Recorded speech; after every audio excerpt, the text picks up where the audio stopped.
Ouça a Jovem Pan a toda hora e em qualquer lugar. Com o aplicativo da Pan, você pode assistir mais de 12 horas de programação ao vivo, jornalismo de primeira, política e tudo sobre o seu time do coração. Ouça a Jovem Pan News, a Jovem Pan FM e as afiliadas da Pan de todo o país. Tudo ao alcance de um toque.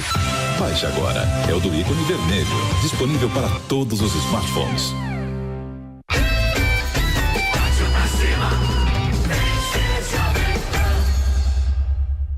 Jornal Jovem Pan. Você bem informado, sempre.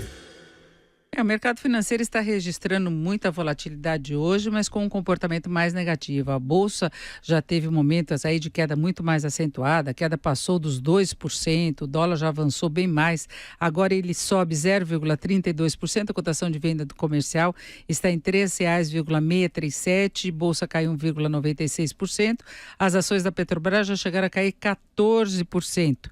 É a preocupação do mercado com relação a todo esse cenário, perdas que a Petrobras possa ter. E nós vamos falar sobre isso agora com Pedro Paulo Silveira, economista da Nova Futura Investimentos. Pedro Paulo, boa tarde. Boa tarde, Denise. Boa tarde a todos. Bom, Pedro Paulo, é uma situação muito complicada que o país enfrenta, não é? Porque eu falava há pouco, os caminhoneiros têm razão, porque eles enfrentaram uma situação muito difícil, então a reivindicação é justa, né? A total imprevisibilidade no momento que preços subindo diariamente. A Petrobras, ela vinha obtendo resultados muito favoráveis com relação a essa política e nós temos uma carga tributária elevadíssima, mas também um imenso rombo das finanças públicas. Como é que você equaliza tudo isso? Não equaliza, né?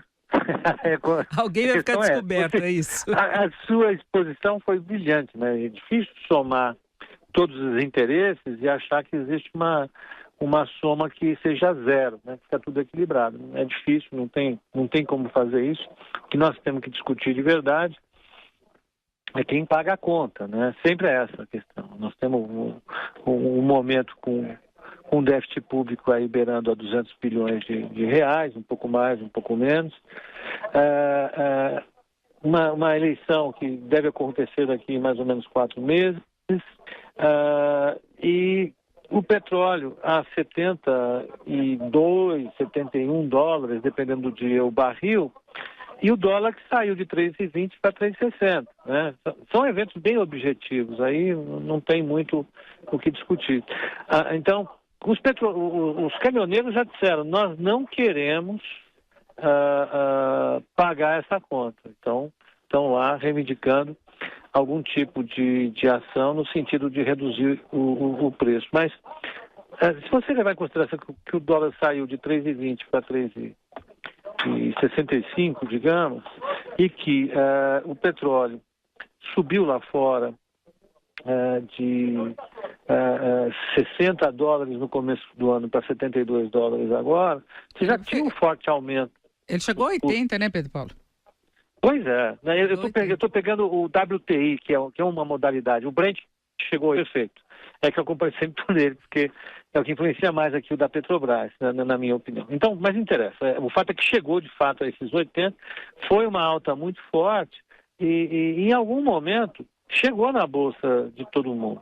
Ali, as famílias brasileiras já estão pagando o gás R$80, se não me engano, o bujão. Né? Ele saiu de 40 e poucos reais para esses 80. A gasolina que todos nós abastecemos no posto está saindo a R$5, R$5 e pouquinho, dependendo do posto. Então, todos nós pagamos. Os caminhoneiros tiveram aí a capacidade de se organizar e dizer que não conseguem aceitar mais esse tipo de coisa. Agora, eu penso que não tem solução para isso não. O petróleo, tudo indica, deve continuar forte. Lá fora, o que motivou a alta do petróleo continua no horizonte, que é a possibilidade de guerra entre Estados Unidos e o Irã. Estados Unidos e o Irã, não, desculpe, mas a possibilidade dos Estados Unidos imporem mais uma vez restrições à venda de petróleo por parte do Irã. O Irã produz mais de 2 milhões de barris por dia.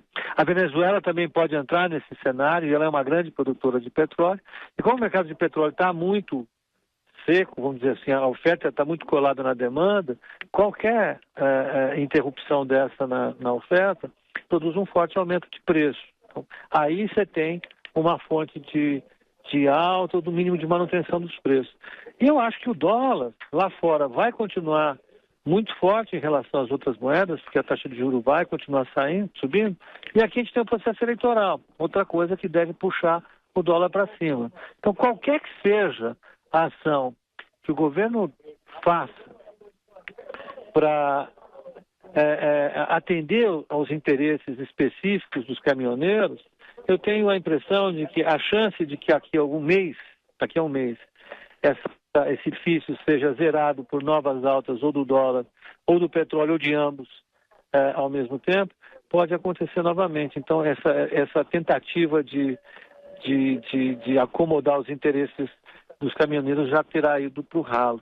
O que nós vamos fazer daqui a um mês se o petróleo bater $85 e se o petróleo bater $85 e o dólar bater 3,80, digamos. A gente vai ter que parar tudo de novo, as famílias vão ter que esperar suas compras, o país vai ter que ficar nessa situação para atender os interesses dos caminhoneiros. Eu não sei. Ou a Petrobras absorver difícil. perda de novo, né, Pedro Paulo? E essa foi uma das reações do mercado, um dos motivos da reação negativa do mercado, né?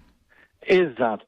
Na minha opinião, ficou claro que, apesar da Petrobras ser uma empresa de monopólio, ela detém todo o mercado brasileiro, dividindo um pouquinho com quem ela bem entender, ela não consegue impor o preço dela tão facilmente assim, como qualquer outra empresa, né? Se você é cliente de uma empresa de telefonia, de uma empresa de canal fechado de TV, que são oligopólios também, a gente tem alguma maneira de reagir. No caso dos combustíveis, a economia não tem essa capacidade de reagir tanto, substituir o combustível por outra coisa. As famílias não têm capacidade de substituir gás de cozinha por outra coisa. Em que estejam fazendo isso em algumas situações. Então, eu acho que foi um sinal e o mercado começou a entender, olha, no Brasil tem um limite para o petróleo subir, tem um limite para a Petrobras repassar todo esse custo. A velocidade de recuperação da Petrobras pode ser diferente. E que tem outro fato que tenha puxado para baixo o preço da Petrobras, é o receio do governo assumir uma postura completamente anti-mercado, tirando o Pedro Parente de lá. Também está caindo por conta disso. Fica essa preocupação. Agora, de qualquer modo, fica uma percepção muito ruim da fraqueza do governo, das dificuldades políticas, da vulnerabilidade da economia diante de movimentos internacionais, porque a economia brasileira nos últimos tempos, acho que até um bom período, ela tem flutuado muito de acordo com a maré internacional. Surfou naquela onda de preços altos de commodities em geral, depois se retraiu, aí teve uma fase mais tranquila que não conseguiu aproveitar porque ainda estava sobrando crise, e agora veio essa onda aí de alta do petróleo, de alta do dólar e, de novo, temos uma situação de caos. Eu acho que a questão é exatamente essa. Como nós estamos aí no final de um governo que não consegue dialogar muito bem com todos os setores da sociedade, isso se agrava. Porque numa situação como essa, seria importante a capacidade que um governo tivesse de negociar com diversos setores da sociedade e esclarecer essas questões que nós estamos discutindo agora. Porque o petróleo e o dólar estão subindo, né? Que ia ter um impacto na nossa vida, ia. Agora, isso precisa ser discutido, precisa ter alguém com autoridade política para entender quais são os problemas e negociar com os diversos segmentos da sociedade isso. E a solução política para isso nós não temos. Os senadores da base do governo hoje, do PP e do MDB, estão cobrando as saídas do Pedro Parente. O presidente do Congresso disse que o governo tem espaço porque a arrecadação subiu, então ele pode cortar imposto.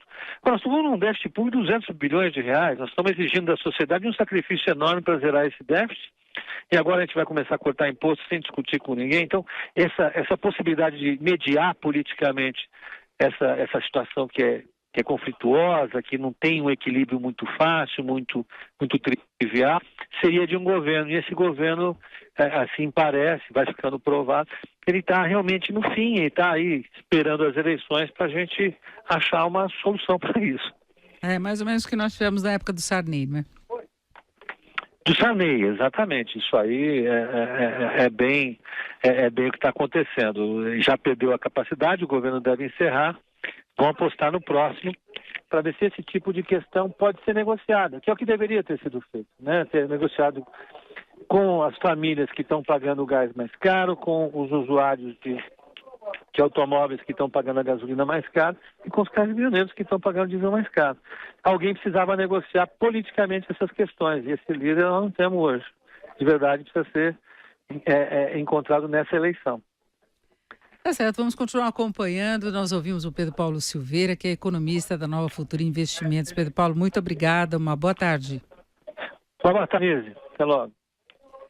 2h43 e vamos ao Rio de Janeiro com Rodrigo Viga.